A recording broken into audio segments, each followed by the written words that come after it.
News నేను తులసి. ముందుగా headlines.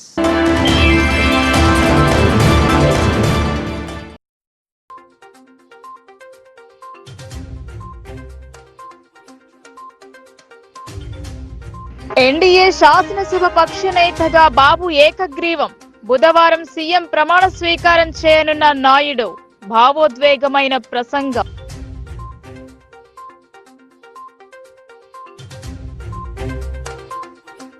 చెత్త నుండి బయో కంపోస్ట్ తయారీ. బోధన్ బల్దియాలో కొనసాగుతున్న సేంద్రియ ఎరువుల ఉత్పత్తి. లోకల్ న్యూస్ ప్రత్యేక కథనం.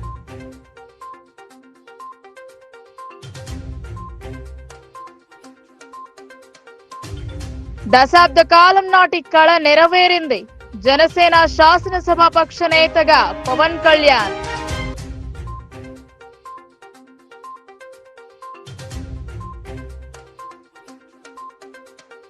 సిపి కార్యాలయంలో మహిళ ఆత్మహత్యా యత్నం. స్పందించి ఆసుపత్రిలో చేర్చిన పోలీసులు.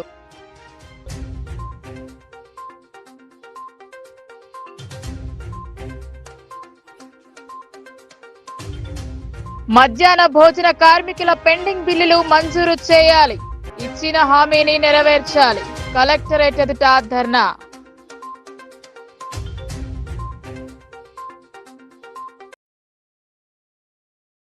నాలుగు దశాబ్దాల రాజకీయ అనుభవం కలిగిన వ్యక్తి ఆయన. ఉమ్మడి రాష్ట్రంలో 9 సంవత్సరాలు, రాష్ట్ర విభజన అనంతరం ఆంధ్రప్రదేశ్ కు 5 సంవత్సరాలు సీఎంగా పనిచేశారు. 15 సంవత్సరాలుగా ప్రతిపక్ష నాయకుడిగా ప్రజాసేవకు అంకితమయ్యారు. తిరిగి మరోసారి ఆంధ్రప్రదేశ్ ముఖ్యమంత్రిగా బాధ్యతలు చేపట్టబోతున్నారు. ఇటీవల జరిగిన పార్లమెంటు ఎన్నికలతో పలు రాష్ట్రాల అసెంబ్లీ ఎన్నికలు జరిగాయి. పక్కనే ఉన్న ఆంధ్రప్రదేశ్ లో అసెంబ్లీ ఎన్నికలు జరిగాయి.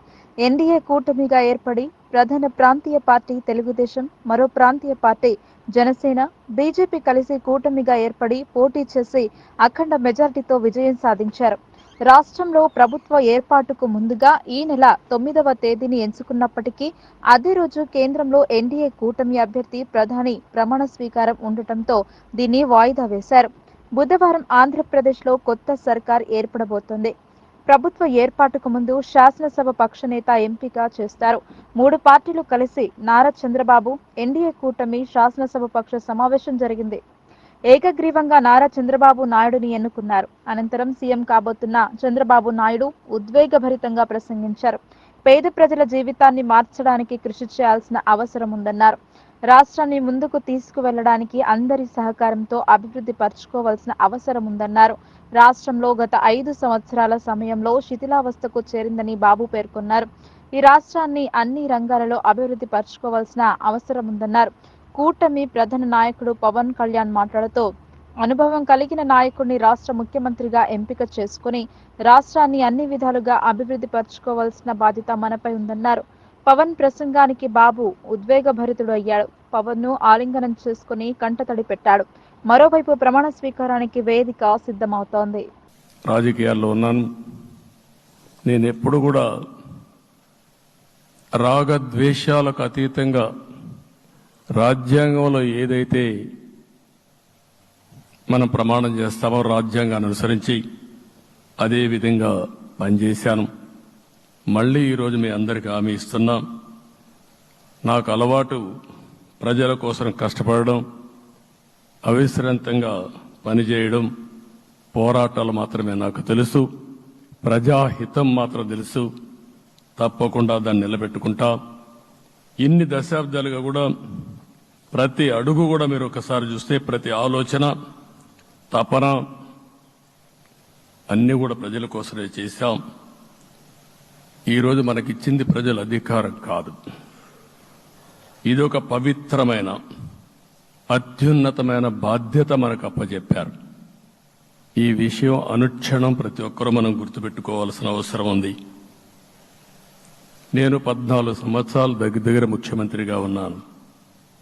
15 సంవత్సరాలు ప్రతిపక్ష నాయకుడిగా పనిచేశాను. ఎన్నో సవాళ్లు చూశాను, ఎన్నో సంక్షోభాలు చూశాను. ప్రతి ఒక్క సంక్షోభాన్ని ఒక అవకాశంగా మలుచుకుని ముందుకు పోయాం. ఈరోజు కూడా మీకు అందరికీ ఈరోజు రాష్ట్రంలో మనం చూస్తే చాలా సమస్యలున్నాయి. నా అనుభవాన్ని మొత్తం తీసుకుని పూర్తిగా మీ అందరి సహకారంతో, మిత్రులు పవన్ కళ్యాణ్ గారి సహకారంతో పేద ప్రజల జీవితాలను మార్చడానికి నిత్యం ఆలోచిద్దాం. అది చేసి మన నిజాయితీని, మన కృతజ్ఞతని ప్రజలకు తెలియజేద్దాం. అందుకని ఇంకొక పక్క మీరు ఆలోచిస్తే రాష్ట్రం పూర్తిగా శిథిలమైపోయింది. దెబ్బతినని వర్గం అంటూ లేదు.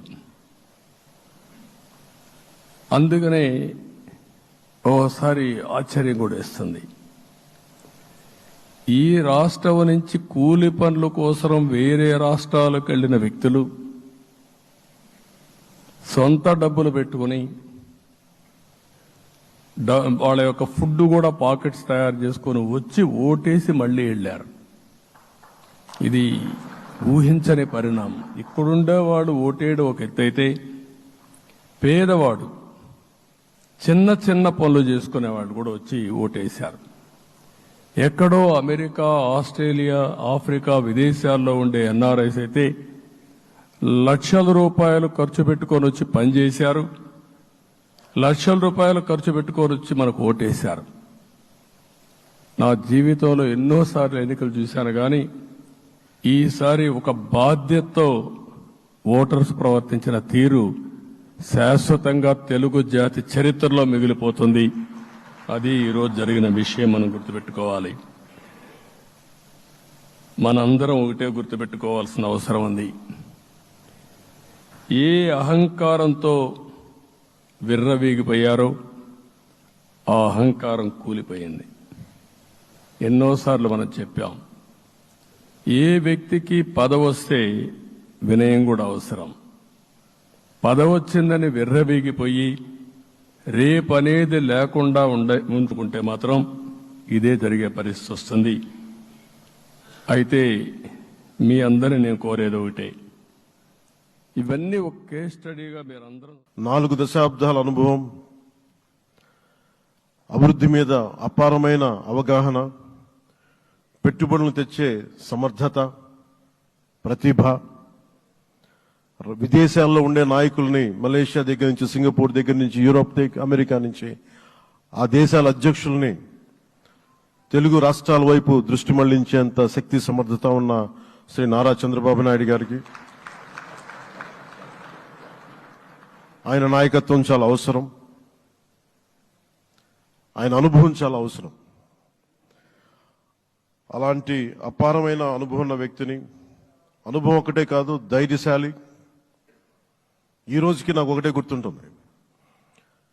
మన తాడేపల్లిగూడెం సభలో చెప్పాను, చాలా క్లేమోర్ మైన్స్ పేలిపోతే, జీప్ ఎగిరిపోయి కింద పడితే చొక్కా దులుపుకొని ఆయన మళ్ళీ వచ్చి రాజకీయం చేసిన వ్యక్తి.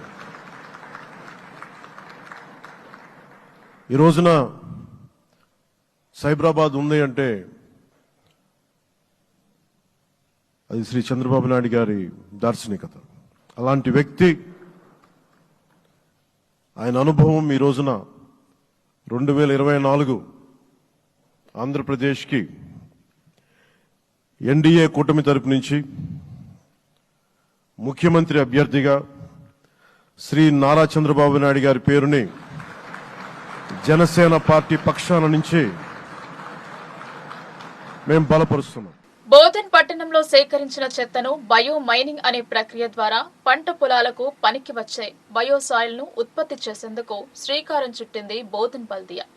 బయో మైనింగ్ తో పాటు చెత్తను వర్మీ కంపోస్ట్ గా మార్చి సేంద్రియ ఎరువును సైతం ఉత్పత్తి చేస్తూ తక్కువ ధరకే రైతులకు విక్రయించడం విశేషం. బోధన్ పట్టణం శివారి ప్రాంతంలోని పాండు ఫారం సమీపంలో గల పట్టణ డంపింగ్ యార్డ్ లో బయోమైనింగ్ ప్రక్రియ ద్వారా చేపట్టిన చెత్తను ఎరువుగా మార్చే ప్రక్రియ విశేషంగా ఆకర్షిస్తోంది. ఈ ఏడాది ఉగాది రోజున ప్రారంభమైన చెత్త శుద్ధి ప్రక్రియ సమర్థవంతంగా కొనసాగుతోంది. బోధన్ పట్టణంలో గల మొత్తం 38 వార్డులలో నుండి రోజుకు సుమారు 40 మెట్రిక్ టన్నుల చెత్తను సేకరించి డంపింగ్ యార్డుకు మున్సిపల్ శాఖ కార్మికులు తరలిస్తున్నారు. డంపింగ్ యార్డులో అటు వర్మి కంపోస్ట్, ఇటు బయోమైనింగ్ ప్రక్రియ ద్వారా ఉత్పత్తి చేసే ఎరువును విక్రయించడం ద్వారా బోధన్ బల్దియాకు ఆదాయం చేకూరనుంది. ఈ సందర్భంగా డంపింగ్ యార్డ్ లో ఎన్విరాన్మెంటల్ ఇంజనీర్ దేవేందర్ మాట్లాడుతూ డంపింగ్ యార్డ్ వద్ద తడి చెత్తను ఉపయోగించి వర్మి కంపోస్ట్ గా మార్చేందుకు గాను 75 లక్షల రూపాయలతో 30 మెట్రిక్ టన్నుల ఉత్పత్తి సామర్థ్యం కలిగిన వర్మి కంపోస్ట్ తయారీ కేంద్రాన్ని నిర్మించడం జరిగిందని అన్నారు. బయోమైనింగ్ ప్రక్రియలో భాగంగా డంపింగ్ యార్డులో చెత్తను కంపోస్టింగ్ బ్యాక్టీరియాను చల్లడం జరుగుతోందని, వ్యర్థాలు కుళ్లిపోయిన అనంతరం ప్రత్యేక యంత్రం ద్వారా అందులో ఉన్న ప్లాస్టిక్ వ్యర్థాలను, గాజు వ్యర్థాలు అలాగే గుళకరాలను వేరు చేయడం జరుగుతోందని తెలిపారు. ఇలా సేకరించిన బయో సాయిల్ ను పరీక్షల అనంతరం పోషకాలు ఉన్నట్లయితే రైతులకు తక్కువ ధరకే విక్రయించడం జరుగుతుందని, లేదంటే ఇతర అవసరాలకు వినియోగించడం జరుగుతుందని అన్నారు. ఉగాది రోజున ప్రారంభమైన ప్రక్రియ ద్వారా ఇప్పటి వరకు 640 మెట్రిక్ టన్నుల బయో సాయిల్ ను తయారు చేశామని అన్నారు. అయితే బోధన్ పట్టణ ప్రజలు తడి పొడి చెత్తలను వేర్వేరుగా చేసి మున్సిపల్ కార్మికులకు అందజేస్తే బాగుంటుందని మున్సిపల్ కమిషనర్ వెంకట నారాయణ సూచిస్తున్నారు. మొదటిగా పేరుకుపోయిన చెత్తని విండ్రోస్గా ఫామ్ చేయడం జరుగుతుంది. విండ్రోస్గా ఫామ్ చేసిన తర్వాత దాని మీద బయోకల్చర్ అని కెమికల్ చల్లి దానిలో ఉన్న ఈథెన్ గ్యాస్ కానీ ఏదైనా కానీ హానికరమైన గ్యాస్లు కానీ పోవడానికి ఒక 40 రోజులు వెయిట్ చేయడం జరుగుతుంది. అది పూర్తిగా 40 రోజులు అయిన తర్వాత దానిని మిషనరీలో లోడ్ చేసి ప్రాసెస్ చేయడం జరుగుతుంది. మిషనరీలో ఫస్ట్ మనకు 3 అవుట్పుట్స్ వస్తాయి. సెగ్రిగేషన్లో భాగంగా 3 అవుట్పుట్లు వస్తాయి. ఒకటి ఆర్డీఎఫ్ అంటే సిమెంట్, మన ప్లాస్టిక్ వేస్ట్, ప్లాస్టిక్ ఒకటి, తర్వాత ఇనట్స్ అంటే చిన్న చిన్న గుల్కరాళ్ళు, తర్వాత బయోసాయిల్, మూడు రకాల అవుట్పుట్స్ వస్తాయి. ఈ ఆర్డీఎఫ్ అనేది మనకు సిమెంట్ ఫ్యాక్టరీలో కోసం కానీ మళ్ళీ తర్వాత బై ప్రొడక్షన్ కోసం కానీ వాడతారు. ఇన్నట్టు మాత్రం మనకు వర్షాకాలంలో బోధన్ మున్సిపాలిటీ పరిధిలోని రోడ్స్లలో కానీ లో లైంగ్ ఏర్స్లో కానీ వేసుకోవడానికి అనువుగా ఉంటుంది. మెయిన్ మనకు ముఖ్యంగా మూడవది మన బయోసాయిల్లో మనకు రైతులకి ఉపయోగపరంగా అంటే రైతులకి అవసరమయ్యే పరంగా దాన్ని సాయిల్ టెస్ట్ చేసి రైతులకి తక్కువ ధరలో అమ్మడానికి సులువుగా మనకు అవుట్పుట్ రావడం జరుగుతుంది. వాళ్ళకు ఆంధ్రప్రదేశ్ లో జనసేన పార్టీ గొప్ప విజయాన్ని సాధించింది. పార్టీ స్థాపించిన సినీ నటుడు పవన్ కళ్యాణ్ 2014 నుండి ప్రజలకు చేరువ కావాలని ఎంతో శ్రమించారు. దశాబ్ద కాలం పాటు పడిన కష్టానికి ఫలితం లభించింది. ఎన్డీఏ కూటమిలో ఆంధ్రప్రదేశ్ జనసేన పార్టీ 21 స్థానాలలో పోటీ చేసింది. పోటీ చేసిన అన్ని స్థానాలలో విజయం సాధించింది. దీంతో పవన్ క్రేజ్ పెరిగింది. ఒక పక్క సినిమాలు చేస్తూ వచ్చిన సొమ్మును పార్టీ కోసం వెచ్చించి నడిపించారు. 2024వ సంవత్సరం కలిసి వచ్చింది. ఆంధ్రప్రదేశ్ జనసేన పార్టీ శాసనసభ పక్ష నేతగా పవన్ కళ్యాణ్ ను ఏకగ్రీవంగా ఎన్నుకున్నట్టు ఉమ్మడి రాష్ట్ర మాజీ డిప్యూటీ స్పీకర్ నాదెండ్ల మనోహర్ ప్రకటించారు. సభ్యులంతా కలిసి సమావేశమయ్యారు. అందరికీ నమస్కారం. మన పార్టీ అధ్యక్షులు శ్రీ పవన్ కళ్యాణ్ గారికి జనసేన శాసనసభ్యులుగా మీరందరూ కూడా ప్రజల పక్షాన్ని నిలబడి పార్టీ ప్రతినిధిగా ఎన్నికైనందుకు మిమ్మల్ని కూడా మొట్టమొదటి శాసనసభ పక్ష సమావేశానికి మనందరం కూడా ఎంత గర్వంగా మంగళగిరిలో మన పార్టీ కార్యాలయంలో ప్రెసిడెంట్ గారి ఆధ్వర్యంలో ఈ విధంగా చేసుకోవడం నిజంగానే మా పూర్వజనంలో మనం చేసుకున్న ఒక గొప్ప అదృష్టంగా మనం భావించి ప్రజలకి మరింత అంకిత భావంతో, నిండు మనసుతోటి, బాధ్యతతోటి మనందరం కూడా చేయాల్సిన అనేక కార్యక్రమాల గురించి, వీటన్నిటికన్నా పార్టీతోటి చేసే ప్రయాణంలో చిత్తశుద్ధి, నిబద్ధత మన పార్టీ అధ్యక్షులు గారికి అన్ని విధాలుగా ఎల్లప్పుడూ అండగా నిలబడే విధంగా మనందరం కూడా ఆంధ్ర ప్రజలు చూసి గర్వపడే విధంగా మనం కష్టపడి పనిచేయాలని మనస్ఫూర్తిగా నేను కోరుకుంటూ, ఈరోజు శాసనసభ పక్ష నేతగా మనందరం కూడా ఎంతో గర్వంగా మన పార్టీ అధ్యక్షులు శ్రీ పవన్ కళ్యాణ్ గారిని నాయకుడిగా ఎన్నుకోవడం కోసం ఈ సమావేశం ఏర్పాటు చేయడం జరిగింది. సో ఆ తీర్మానం ముందుగా నేను చదువుతాను. దాని తర్వాత మనందరం కూడా ప్రెసిడెంట్ గారిని అభినందించి అప్పుడు కొనసాగిద్దాం. తీర్మానం: ఆంధ్రప్రదేశ్ శాసనసభకు జనసేన తరఫున ఎన్నికైన మేము జూన్ 11, 2024న సమావేశమై శ్రీ కొనిదెల పవన్ కళ్యాణ్ గారిని గర్వంగా జనసేన పార్టీ శాసనసభ పక్ష నాయకునిగా ఏకగ్రీవంగా ఎన్నుకుంటున్నాం. మీరందరూ కూడా I think you should give a rousing. తమకు చెందిన భూమిని కబ్జా చేశారని పోలీస్ స్టేషన్లో, మున్సిపల్ కార్యాలయంలో, సిపి కార్యాలయంలో ఫిర్యాదు చేసినా న్యాయం జరగలేదని తీవ్ర మనస్తాపానికి గురై నర్సమ్మ అనే వృద్ధురాలు ఆత్మహత్య యత్నానికి పాల్పడిన ఘటన జిల్లాలో కలకలం రేపింది. మంగళవారం మధ్యాహ్నం మాక్లూర్ మండలం దాస్నగర్ గ్రామానికి చెందిన నర్సమ్మ అనే వృద్ధురాలు పురుగుల మందు సేవించి సిపి కార్యాలయానికి వెళ్లింది. ఈ క్రమంలో సిపి కార్యాలయంలో నర్సమ్మ అపస్మారక స్థితిలోకి వెళ్లింది. ఆమె వెంట వచ్చిన కూతురు గంగలక్ష్మి, మనవడు, మనవరాలు తీవ్ర ఆందోళనకు గురయ్యారు. అక్కడున్న అధికారులు అంబులెన్స్ ద్వారా నర్సమ్మను చికిత్స నిమిత్తం ప్రభుత్వ ఆసుపత్రికి తరలించారు. ప్రస్తుతం ఆసుపత్రిలో వృద్ధురాలు చికిత్స పొందుతోంది. ఈ విషయంపై పోలీసులు దర్యాప్తు చేపడుతున్నారు. బాధిత మహిళ కూతురు గంగలక్ష్మి తెలిపిన వివరాల ప్రకారం మాక్లూర్ మండలం దాస్నగర్ గ్రామానికి చెందిన నర్సమ్మ అనే వృద్ధురాలికి చెందిన 20 గజాల భూమిని కొందరు వ్యక్తులు కబ్జా చేశారని ఆరోపించారు. న్యాయం చేయాలని గత కొన్ని రోజులుగా స్థానిక పోలీస్ స్టేషన్లో, మున్సిపల్ కార్యాలయంలో, సిపి కార్యాలయంలో ఫిర్యాదు చేసినా ఇప్పటి వరకు తమకు న్యాయం జరగలేదని వాపోయారు. అంతేకాకుండా తమ భూమిని కబ్జా చేయడమే కాకుండా ఒంటరిగా ఉన్న తమ అమ్మ నరసమ్మను భయభ్రాంతులకు గురి చేశారని ఆవేదన వ్యక్తం చేశారు. ఇప్పటికైనా తమ భూమిని కబ్జా చేసిన వారిపై చర్యలు తీసుకొని తమకు న్యాయం చేయాలని కోరారు. రాష్ట్ర ప్రభుత్వం మధ్యాహ్న భోజన కార్మికులకు ఇచ్చిన మాట ప్రకారం 10,000 వేతనం ఇవ్వాలని డిమాండ్ చేశారు. వేతనాలు ఒకటి పెండింగ్ లో ఉన్న 10 కోట్ల బిల్లులన్నీ కూడా ఇవ్వాలి. ఇవ్వనిచో సమ్మె చేయడానికి వెనుకాడమని ప్రభుత్వాన్ని హెచ్చరిస్తున్నాము అన్నారు. మంగళవారం ఏఐటీయూసీ రాష్ట్ర కమిటీ పిలుపులో భాగంగా నిజామాబాద్ జిల్లాలోని కలెక్టర్ ఆఫీస్ ముందు తెలంగాణ మధ్యాహ్న భోజన పథకం వర్కర్స్ యూనియన్ ధర్నా నిర్వహించారు. మధ్యాహ్న భోజన ఏజెన్సీలకు ప్రభుత్వం ఇచ్చిన హామీని అమలు చేయాలని ధర్నా చేపట్టారు. వీరికి ఏఐటీయూసీ మద్దతుగా నిలిచింది. ఈ ధర్నాను ఉద్దేశించి ఏఐటీయూసీ జిల్లా ప్రధాన కార్యదర్శి వై ఓమయ్య, మధ్యాహ్న భోజన పథకం వర్కర్స్ యూనియన్ రాష్ట్ర ఉపాధ్యక్షులు తోపునూరు చక్రపాణి మాట్లాడుతూ గత 23 సంవత్సరాలలో ఇంతవరకు 5 నెలల పెండింగ్ బిల్లులు ఏ ప్రభుత్వం కూడా పెండింగ్ లో పెట్టలేదు అన్నారు. కానీ ఈ ప్రభుత్వం వచ్చిన తర్వాత బడ్జెట్ లేదని, గత ప్రభుత్వం బాకీ చేసి ఉన్నది అని చెప్పి నానా రకాల సాకుతో జిల్లాకు 10 కోట్ల రూపాయలు పెండింగ్ లో పెట్టారన్నారు. బిల్లులు చెల్లించని పక్షంలో మధ్యాహ్న భోజన కార్మికులు ఏ విధంగా భోజనాన్ని అందజేస్తారని ప్రభుత్వం ఆలోచించాలని కోరారు. ఇప్పుడు ఉన్న నిత్యావసర వస్తువులు మాత్రం ఆకాశాన్ని అందుతున్న తరుణంలో సంసారాలే నడిపించుకోలేని స్థితిలో ఉంటే ఈ మధ్యాహ్న భోజన పథకాన్ని పిల్లలకు అందించడంలో చాలా రకాలుగా ఇబ్బంది ఉందన్నారు. బిల్లులు పెండింగ్ లో ఉంటే ఇప్పటికే కుదువ పెట్టిన బంగారాన్ని కుదువు పెట్టిన పుస్తల తాడుతో సతమతమవుతూ ఉంటే మళ్లీ పాఠశాలలు పునఃప్రారంభమవుతున్న తరుణంలో పిల్లలకు భోజనం అందించడం కష్టంగా ఉండే పరిస్థితి ఉందని తెలిపారు. ఇంతవరకు బిల్లులు ఇవ్వలేని పరిస్థితి ఉన్న తరుణంలో రాష్ట్ర ప్రభుత్వం ఆలోచన చేయాలని కోరారు. 4-5 రోజుల్లో పెండింగ్ బిల్లులు మొత్తం క్లియరెన్స్ చేస్తే తప్ప రాబోయే కాలంలో వంట చేయలేని పరిస్థితి ఉందన్నారు. అదేవిధంగా కాంగ్రెస్ ప్రభుత్వం వచ్చిన తర్వాత మధ్యాహ్న భోజన కార్మికులకు 10,000 రూపాయలు వేతనం ఇస్తాము, నిత్యావసర వస్తువులన్నీ సరఫరా చేస్తాము అని చెప్పడం జరిగిందని అన్నారు. దీనిపై ఇంతవరకు ప్రభుత్వం ఆలోచిస్తుంది కాబట్టి ఈ సమస్యలను కూడా పరిష్కరించాలని డిమాండ్ చేశారు. అదేవిధంగా వంట పాత్రలు గత 14 సంవత్సరాల కిందట ఇవ్వడం జరిగిందని, పాత్రలు పాడైపోయాయని అన్నారు. ప్రతి పాఠశాలలో మధ్యాహ్న భోజన కార్మికులు పనిచేస్తున్నట్లు గుర్తింపు కార్డులు, పోస్టింగ్ కార్డులు ఇవ్వాలని గత ప్రభుత్వాలకు చెప్పినా నిమ్మకు నీరెత్తినట్లు వ్యవహరించాయని తెలిపారు. కార్మికులకు ప్రభుత్వం ఐడెంటిటీ కార్డులు, ప్రోటింగ్ ఆర్డర్ కాపీలో వంట పాత్రలు, కార్మికుడికి ప్రమాద బీమా సౌకర్యం, ఈఎస్ఐ, పీఎఫ్ సౌకర్యం కల్పించాలని, ప్రతి పాఠశాలకు మౌలిక సదుపాయాలు కల్పించాలని డిమాండ్ చేశారు.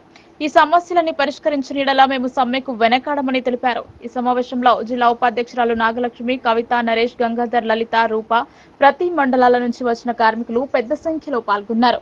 మధ్యాహ్న భోజన కార్మికులకు దాదాపు 5 నెలలుగా రావాల్సినటువంటి 10 కోట్ల రూపాయల పెండింగ్ బిల్లులను వెంటనే చెల్లించాలని, అదే రకంగా స్కూల్ ప్రారంభమవుతున్నటువంటి నేపథ్యంలో దాదాపు 4-5 సంవత్సరాలుగా ఈ రాష్ట్ర ప్రభుత్వాన్ని అడుగుతూ ఉన్నాం. పాత వంట పాత్రలు 12 సంవత్సరాల క్రితం కార్మికులకు ఇచ్చినటువంటి వంట పాత్రల్లోనే ఇవాళ స్కూళ్ళల్లో వంటలు చేస్తూ ఇవాళ కార్మికులు పెడతా ఉన్నారు. పాడైపోయినటువంటి వంట పాత్రల స్థానంలో కొత్తగా కార్మికులు వాళ్ళ జేబులో నుంచి డబ్బులేసి వంట పాత్రల్ని కొనుగోలు చేసి వంటలు చేస్తూ ఉన్నారు. ఈ నేపథ్యంలో వంట పాత్రల్ని కూడా స్కూల్ ప్రారంభానికి ముందే రాష్ట్ర ప్రభుత్వం, జిల్లా కలెక్టర్ గారు చొరవ తీసుకుని వాళ్ళందరికీ కూడా వంట పాత్రలు కొనివ్వాలని, మధ్యాహ్న భోజన కార్మికులందరికీ కూడా రాష్ట్ర ప్రభుత్వం ఎన్నికల ముందు ఇచ్చినటువంటి హామీలో భాగంగా 10,000 రూపాయల వేతనాన్ని కార్మికులందరికీ చెల్లించాలని, పిఎఫ్, ఈఎస్ఐ, ఇన్సూరెన్సు, యూనిఫామ్ సౌకర్యాల్ని వీళ్ళందరికీ ఇవ్వాలని, గుర్తింపు కార్డులు, ప్రొసీడింగ్ ఆర్డర్లు ఇవ్వాలని ఈ సందర్భంగా మేము డిమాండ్ చేస్తూ ఉన్నాం. కాబట్టి జిల్లా కలెక్టర్ గారు ప్రధానంగా చొరవ తీసుకోవాల్సినటువంటి అవసరం ఉన్నది. జిల్లా స్థాయిలో ఇవాళ ప్రొసీడింగ్ ఆర్డర్లు జిల్లా కలెక్టర్ గారు ఒక మెమో ఇస్తే, కింది స్థాయిలో ఉన్నటువంటి ఎంఆర్ఓలకు ఒక మెమో ఇస్తే వాళ్ళందరికీ కూడా గుర్తింపు కార్డులు, ప్రొసీడింగ్ ఆర్డర్లు వచ్చేటటువంటి అవకాశం ఉంటుంది. కాబట్టి వాటిని వెంటనే ఇప్పించాల్సిందిగా, వంట పాత్రలను ఇప్పించాల్సిందిగా, రాష్ట్ర ప్రభుత్వం తరపున రావాల్సినటువంటి 5 నెలలకు సంబంధించిన బకాయి బిల్లులు ఏవైతే మన నిజామాబాద్ జిల్లాకు సంబంధించి 10 కోట్ల రూపాయలు బకాయి ఉందో వాటిని చెల్లించాల్సిందిగా మేము డిమాండ్ చేస్తున్నాం. లేకపోతే గనక అవసరమైతే వంట బంద్ చేయడానికి కూడా ఇవాళ కార్మికులు సిద్ధంగా ఉన్నారని. ఐసీడీఎస్ కు సంబంధం లేని పనులను అంగన్వాడీ ఉద్యోగులకు అప్పగించరాదని డిమాండ్ చేశారు. చిన్న చిన్న సమస్యలను అడ్డుపెట్టి వేతనాల్లో కోతలు విధించడంతో పాటు గత 10 నెలలుగా సెంటర్ అద్దె, కూరగాయల బిల్లులు, టీఏ, డిఏలు, తల్లిపాల వారోత్సవాల బిల్లులు చెల్లించలేదన్నారు. నగరంలోని సిఐటి ఆఫీసులో సమావేశం జరిగింది. ఐసీడీఎస్ కు సంబంధం లేని పనులను అప్పగించడం వలన అంగన్వాడీ ఉద్యోగులు ఇబ్బంది పడుతున్నారన్నారు. సిఐటి ఆఫీసులో ముందుగా జిల్లా విస్తృత సమావేశం నిర్వహించి సమస్యలపై చర్చించారు. ప్రధానంగా విపరీతమైనటువంటి పనిభారాన్ని మోస్తూ చిన్న చిన్న సమస్యలను అడ్డుపెట్టి వేతనాల్లో కోతలు విధించడంతో పాటు గత 10 నెలలుగా సెంటర్ అద్దె, కూరగాయల బిల్లులు, టీఏ, డిఏలు, తల్లిపాల వారోత్సవాలు, ఇతర అనేక కార్యక్రమాలు నిర్వహించిన ఖర్చులు చెల్లించకుండా ఆర్థిక భారాలు పెరుగుతున్నాయన్నారు. అదేవిధంగా రిపోర్టుల పేరుతో రోజు రిపోర్టులను పంపడంతో పాటు 14 రకాల రికార్డులను రాసే పని పెరిగిందని తెలిపారు. అదేవిధంగా ఎన్నికలలో బిఎల్ఓ డ్యూటీలను వేయడంతో నెలల తరబడి వాటి పని మీద ఉండాల్సి వచ్చిందని, ఇప్పుడు అదనంగా ఐసీడీఎస్ కు సంబంధం లేని మిషన్ భగీరథ నిర్వహించాలని అధికారులు ఒత్తిడి చేస్తున్నారని, వీటన్నిటి ఫలితంగా అంగన్వాడీ సెంటర్ల నిర్వహణ జరపడంలో నిర్లక్ష్యం జరుగుతుందని, అదనపు పనులను అప్పజెప్తూనే తనిఖీల పేరుతో చిన్న చిన్న లోపాలను ఎత్తి చూపుతూ మానసిక క్షోభకు గురి చేస్తున్నారన్నారు. ఐసీడీఎస్ కు సంబంధం లేని పనులను అప్పగించకూడదని జిల్లా అదనపు కలెక్టర్ కు ఐసీడీఎస్ పిడికి వినతి పత్రం అందజేశారు. అనంతరం అంగన్వాడీ యూనియన్ జిల్లా గౌరవ అధ్యక్షులు రమేష్ బాబు మాట్లాడారు. ఈ కార్యక్రమంలో అంగన్వాడీ యూనియన్ జిల్లా అధ్యక్షురాలు కె దేవగంగు, జిల్లా ప్రధాన కార్యదర్శి పి స్వర్ణ, సిఐటియు జిల్లా ప్రధాన కార్యదర్శి నూర్జహాన్, అంగన్వాడీ యూనియన్ జిల్లా కోశాధికారి చంద్రకళ, జిల్లా నాయకులు సూర్యకళ, జ్యోతి, వాణి, గోదావరి, జగదాంబ, లక్ష్మి, యమున, సుజాత తదితరులతో పాటు వివిధ సెక్టార్ యూనియన్ నాయకులు పాల్గొన్నారు. అంగన్వాడీ ఉద్యోగుల సమస్యలను పరిష్కరించాలని ఈరోజు జిల్లా కలెక్టర్ గారికి వినతిపత్రం ఇవ్వడం జరిగింది. ప్రధానంగా ఈరోజు ఐసీడీఎస్కు సంబంధం లేనటువంటి అనేక ఇతర పనులని అంగన్వాడీ ఉద్యోగుల మీద మోపటంతో ఈరోజు అంగన్వాడీ సెంటర్ల నిర్వహణ అగమ్యగోచరంగా తయారవుతూ ఉన్నది. రోజు రోజుకి పిల్లల సంఖ్య తగ్గిపోతున్నటువంటి పరిస్థితి ఉన్నది. దీన్ని నివారించాలని ఐసీడీఎస్కు సంబంధం లేనటువంటి పనుల్ని అప్పగించకూడదనేటువంటిది కోరుతా ఉన్నాం. 2-3 రోజుల నుంచి మిషన్ భగీరథ సర్వేలు చేయాలని ఈరోజు అంగన్వాడీ టీచర్ల మీద గ్రామ పంచాయతీ సెక్రటరీలు, ఎంఆర్ఓలు, అట్లాగే ఐసీడీఎస్ అధికారులు తీవ్రమైనటువంటి ఒత్తిడి తీసుకొస్తూ ఉన్నారు.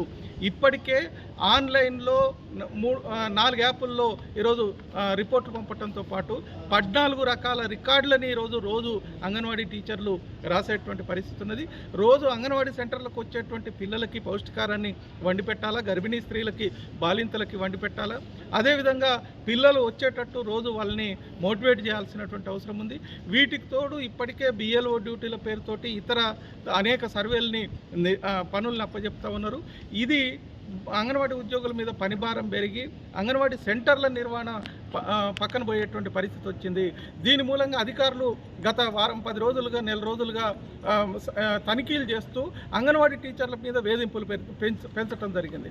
ఒకవైపు ఏమో అధికారులే ఇతర పనులు అప్పచెప్తా ఉన్నారు, రెండో వైపు ఈరోజు సెంటర్ నిర్వహణలో లోపాలు ఉన్నాయనే పేరుతోటి ఈరోజు వేధింపులకు గురి చేస్తూ ఉన్నారు. వేతనాలని కోతలు విధిస్తూ ఉన్నారు. వారం రోజులు, 10 రోజులు, 15 రోజుల వేతనాలు కూడా కోతలు పెట్టినటువంటి పరిస్థితి ఉన్నది. ఇది మానుకోవాలనేటువంటిది కోరుతా ఉన్నాం. ఈ రకమైనటువంటి వేధింపులు మానుకోకపోతే మేడం వాళ్ళు ఒప్పుకోవచ్చు కదా. ఏ రోజుకేమో కలెక్టర్ మంచిగా కొడుతుంది అడిగి చేయమన్నారు. ఇదేమో కుటుంబం లేదు, పిల్లలు లేరు, ఏం లేదా. ఈ పని 4 ఏళ్ళకి చేస్తాం, ఇంకా అవసరం అనుకుంటే 5 ఏళ్ళకి కూడా ఉంటాము. తర్వాత మళ్ళీ సాయంత్రం మీద పొద్దున ఇట్లా ప్రతి ఒక్కళ్ళు వాళ్ళు అయినా బియ్యలో ఉన్నోళ్ళు అన్ని బాధలు పెడుతుంది కాబట్టి వాళ్ళ పని లేదా వాళ్ళ గవర్నమెంట్ చెప్పినట్టు ఇది మాట్లాడు ఎటు చూసినా కానీ. అందుకోసమని అవన్నీ తప్పాలంటే మనం గట్టి నిర్ణయం తీసుకున్నాము. ఇప్పుడు ఆర్మూర్ ప్రాజెక్ట్ నుంచి దేశ ప్రధాని నరేంద్ర మోడీ రైతు పక్షపాతి అన్నారు.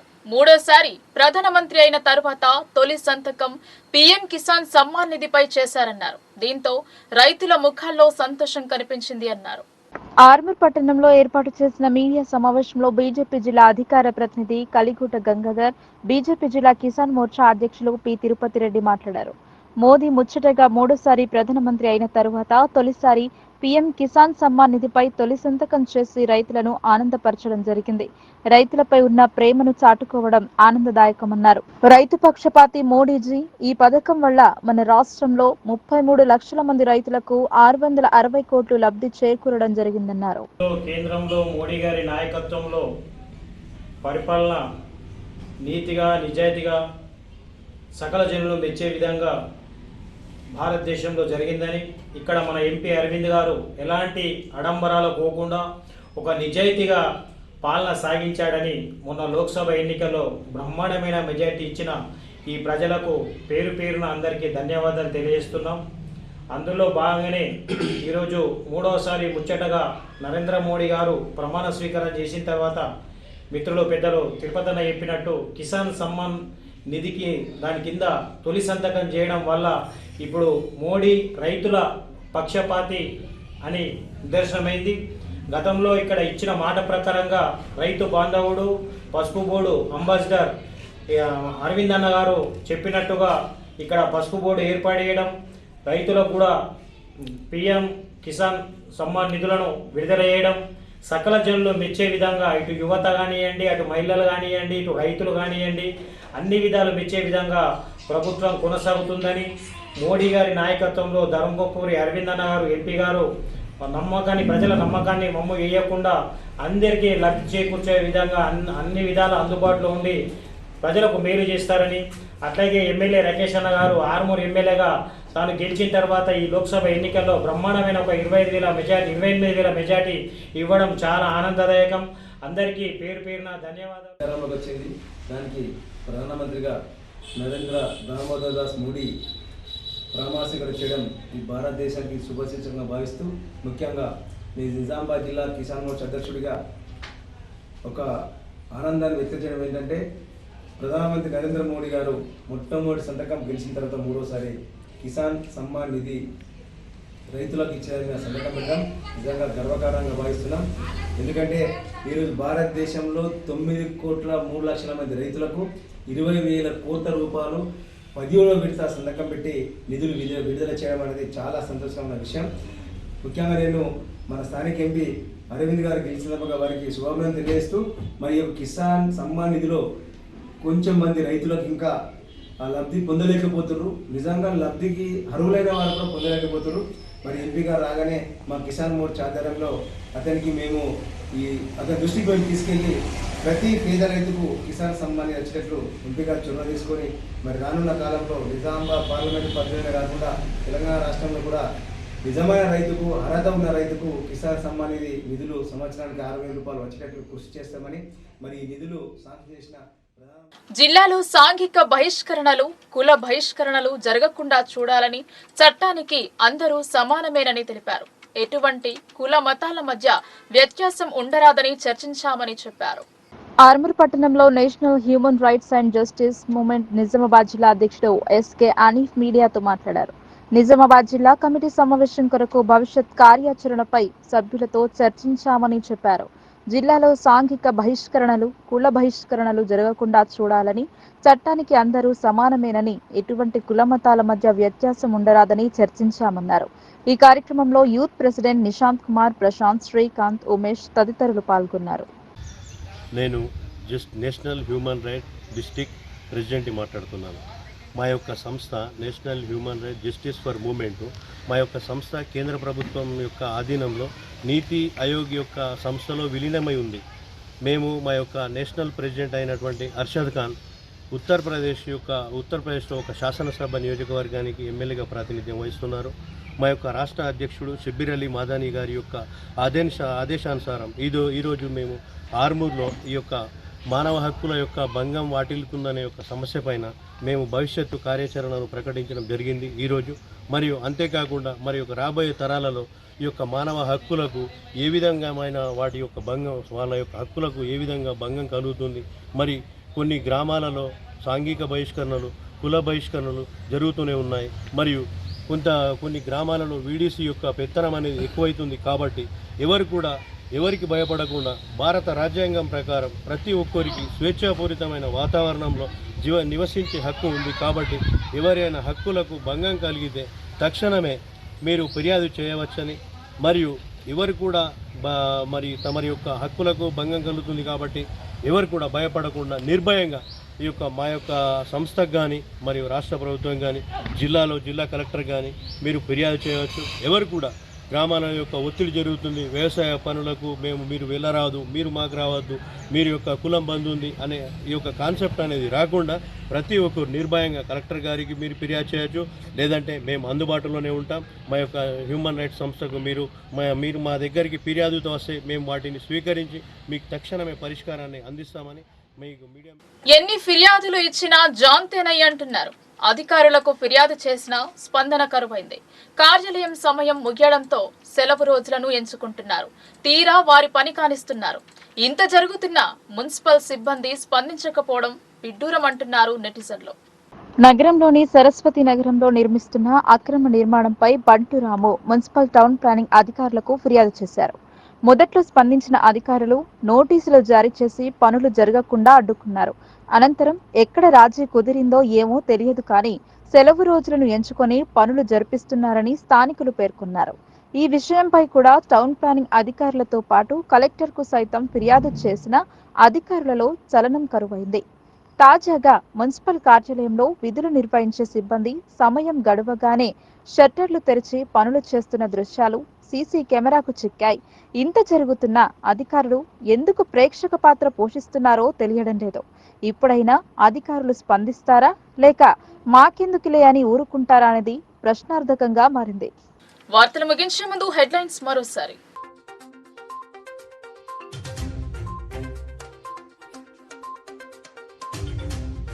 ఎన్డీఏ శాసనసభ పక్ష నేతగా బాబు ఏకగ్రీవం. బుధవారం సీఎం ప్రమాణ స్వీకారం చేయనున్న నాయుడు. భావోద్వేగమైన ప్రసంగం.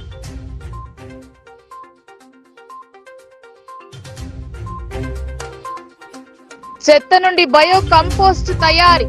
బోధన్ బల్దియాలో కొనసాగుతున్న సేంద్రియ ఎరువుల ఉత్పత్తి. లోకల్ న్యూస్ ప్రత్యేక కథనం.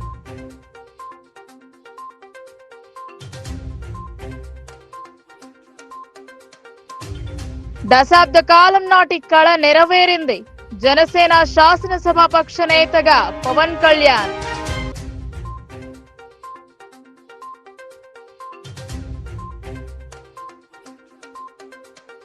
సిపి కార్యాలయంలో మహిళ ఆత్మహత్యా యత్నం.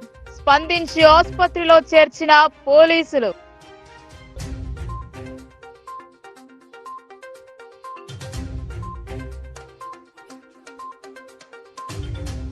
మధ్యాహ్న భోజన కార్మికుల పెండింగ్ బిల్లులు మంజూరు చేయాలి. ఇచ్చిన హామీని నెరవేర్చాలి. కలెక్టరేట్ ఎదుట ధర్నా.